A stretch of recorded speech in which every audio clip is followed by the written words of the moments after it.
చాలా వరకైతే గోంగూర బోటీ చేస్తారు కదా! నేనైతే ఫస్ట్ టైం తింటున్నాను. అమ్మ చేసింది చింత చిగురు బోటీ. చాలా చాలా బావుంది. ఇప్పుడు సమ్మర్‌లో చింత చిగురు వస్తుంది కదా!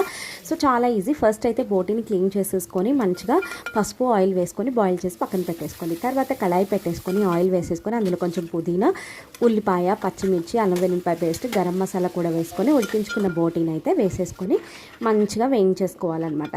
అలా వేయించుకున్న తర్వాత అందులో ఉప్పు, కారం సరిపడినంత వేసేసుకొని కొంచెం సేపు మగ్గనిచ్చేయాలి. ఆ తర్వాత చింత చిగురుని అయితే మంచిగా మెత్తగా ఇట్లా స్మాష్ చేయాలి ఆకుని. తర్వాత చింత చిగురు కూడా వేసేసుకొని మంచిగా సరిపడా మనం బోటి ఏదైతే ఉడకపెట్టుకున్నప్పుడు ఏదైతే వాటర్ ఉంటుందో ఆ వాటర్ కూడా వేసేసుకొని మంచిగా కలిపేసి మూత పెట్టేసుకొని ఒక 10 మినిట్స్ అలా మంచిగా మగ్గించుకొని కూర అంతా కూడా దగ్గరికి వచ్చిన తర్వాత ఫైనల్గా ధనియాల పొడి, కొత్తిమీర వేసేసుకొని తింటే ఉంటుంది. చాలా బాగుంటుంది. నేనైతే ఫస్ట్ టైం ట్రై చేశాను. చాలా బాగుంది.